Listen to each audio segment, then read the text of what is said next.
Айтылуу Бишкек Баатырдын айкели Борбордогу Эркиндик жана Чүй көчөлөрүнүн кесилишинде орнотулган. Бүгүн жалпысынан 8 миллион сомго жакын каражат сарпталган бул тарыхый инсандын эстелигинин ачылыш аземи өттү.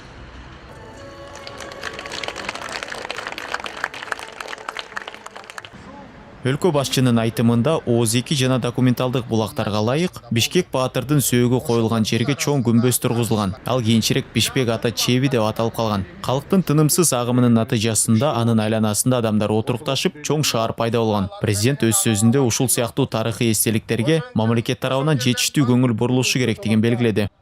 Бүгүнкү күндө Бишкек кенен уулу жашап өткөн доорго кызыгуу тереңдеп, тарыхчы окумуштууларыбыз, жазуучуларыбыз анын өмүр таржымалын ийне жибине чейин тактаганга аракет кылышууда. Көркөм чыгармалар катар-катар илимий иликтөөлөр жазылууда.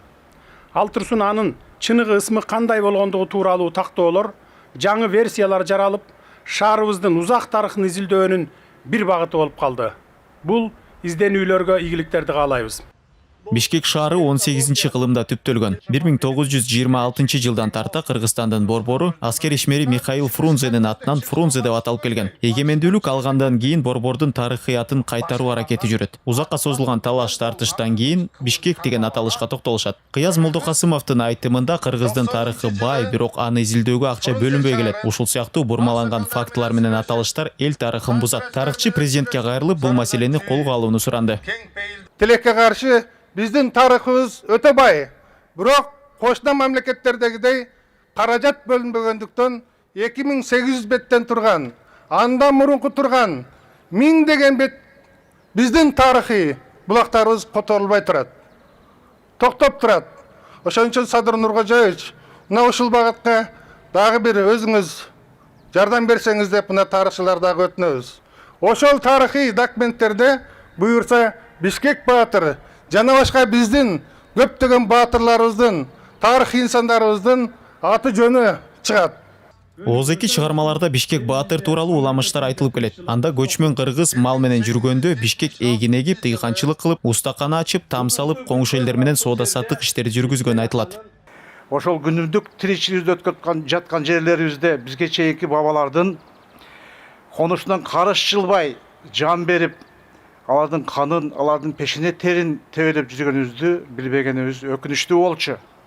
Ошолордун бирине мына Бишкек Баатыр кирет.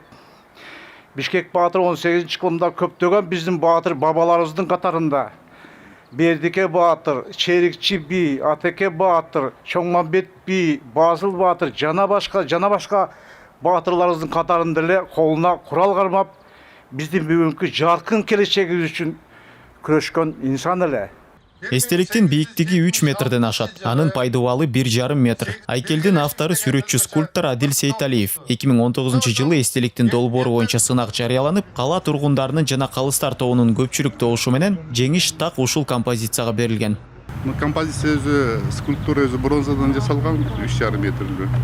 Анан фонунда болсо, бул сфера, жерди көрсөтөт да, атыгы алюминиевый эме, бул шаардын макети сыяктуу да, как город с птичьего полета.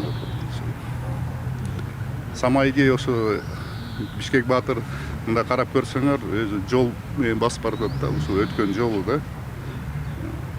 Артында Бишкек шаары, анан басып бараткан жолу, ошол история ойдон калат да. Взаимосвязь истории да. Прошлого и азыркы Бишкек шаары.